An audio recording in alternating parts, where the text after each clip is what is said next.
জানিস পায়েল তোর চাচার সংসার আমি আর করব না, সারা কাটা করে হলাম এবার। শুনো চাচি, আমি তোমার একটা কথা কই।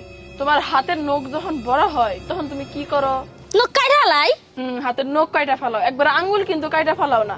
ঠিক সেরকম ভাবেই সংসারে যদি ঝই ঝামেলা হয় তাহলে সমাধান করতে হইব। এই সংসারে সারা কাটা শব্দটা আনলে কোনো লাভ হইব না। আই পায়েল, আমি শুনলাম তুই তোর শ্বশুর বাড়ি থেকে রাগারাগি করে বলে আই পড়ছস কে? আর কয় না চাচি, সংসার ভাঙার মূল কারণই হইছে আমার স্বামী। হেই, তোর কইছে কে কি আইছিল? কারণ আমার স্বামীর আত্মীয় স্বজনের করা ভুল আমার স্বামীর চোখে কখনোই পড়ে না। সব দোষ হইল আমার সব ভুল তার চোখে পড়ে। কি হইছে আম্মা, আমার ডাকতেছেন কে? শুনো বৌমা, যারা চুরি করে তারা জীবনে কোনোদিন সুখী হয় না। তাইলে আপনার পোলা যে আমার মন, আমার প্রাণ, আমার ঘুম সবকিছু চুরি করছে আপনার পোলার বেলায়। তোমার কি মনে হয় আমার পোলা সুখে আছে?